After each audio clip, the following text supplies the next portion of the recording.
Benvenuti ad un nuovo appuntamento dei Veneto in diretta. Nell'occasione abbiamo il piacere di incontrare Giovanni Manildo, che è candidato per il centro-sinistra alle elezioni regionali. Benvenuto a lei. Grazie, buonasera.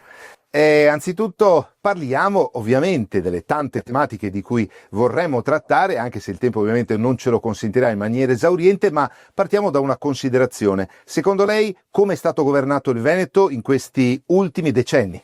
Beh, c'è un grandissimo bisogno di alternanza, dobbiamo passare da un Veneto di uno a un Veneto di tutti, con partecipazione di tutti, dobbiamo creare futuro assolutamente e dobbiamo colmare alcune azioni che non sono state fatte, un sostegno molto più forte al sistema industriale, alle piccole e medie imprese, anche guardando a un'internalizzazione e un sistema tra le piccole e medie imprese, dobbiamo garantire un diritto universale alla salute, dobbiamo considerare l'ambiente una priorità delle nostre azioni nel presente, non soltanto nel futuro, un'attenzione, una cura all'ambiente e dobbiamo guardare i giovani che ci accompagnano in questa campagna elettorale, ma soprattutto anche dare cura ai nostri anziani che hanno assolutamente bisogno di assistenza. Ambito della sanità e del sociale sono due contesti in cui il centro-sinistra ha portato avanti battaglie importanti perché non è stato adeguatamente gestito un ambito fondamentale per la nostra regione e per il territorio più in generale. Beh, la salute pubblica è una priorità, il diritto universale alla salute è una necessità, dobbiamo lavorare per preservarlo.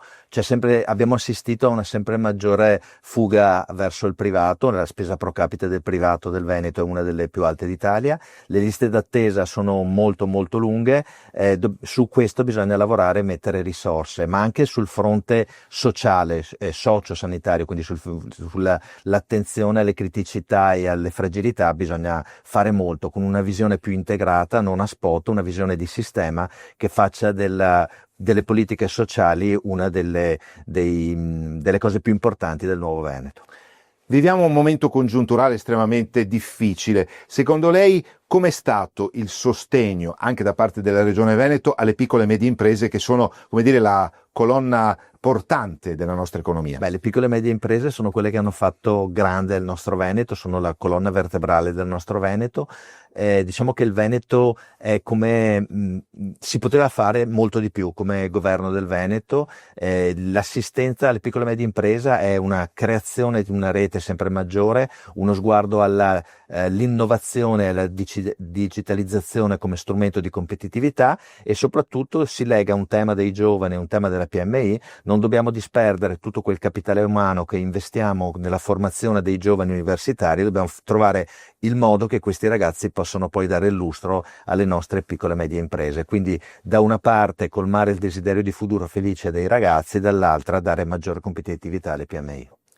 Lo sviluppo di un territorio si misura anche nella capacità di mobilità. Dal punto di vista delle infrastrutture, voi siete stati particolarmente critici in quella che è la superstrada pedemontana veneta, per cui secondo voi sono stati spesi dei capitali enormi che adesso sarà difficile rientrare dal punto di vista delle spese della gestione. Nonostante tutto, nonostante siano state realizzate opere come il Passante, ancora il Veneto è carente da quel punto di vista.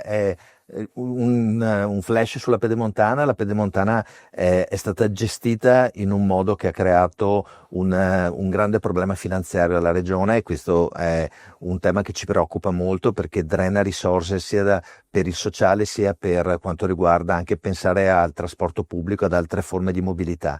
Dall'altro punto noi vogliamo rilanciare una vecchia idea ma che probabilmente era la migliore, quella del sistema metropolitano ferroviario di superficie, con una creazione grazie a questo sistema di una rete che colleghi tutti il sistema policentrico del nostro Veneto. Ecco, ritengo che questa sia un'opera strutturale e strategica su cui si deve assolutamente fare di più e diventa un punto fondante del nostro programma.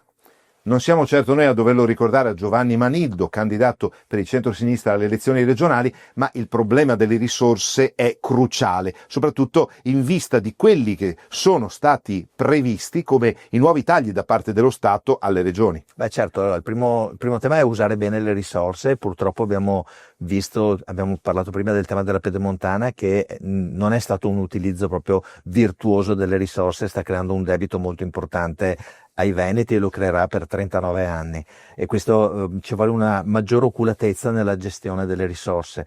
Dall'altro tema, i fondi del PNRR e i fondi europei devono essere utilizzati in modo strutturale. Ritengo che questa possa essere un asse molto importante per avere delle risorse per le politiche che vogliamo concretizzare. Poi una diversa allocazione delle entrate della regione penso che sia necessaria, guardando con attenzione, l'ho detto prima, sia alle fragilità che allo sviluppo. Per concludere le chiediamo in qualche modo un appello. Abbiamo visto in queste ultime tornate elettorali imporsi un partito, quello dell'astensionismo. Come riavvicinare gli elettori, a partire dai giovani, alla politica? Beh, con la convinzione che ognuno può concretamente migliorare il mondo in cui vive, che non tutti i politici sono uguali e che concretamente si può fare qualcosa per creare futuro e dare prospettiva ad ognuno. Quindi l'indifferenza, l'indignazione devono essere il motore questa volta per la partecipazione invece che per l'astensione.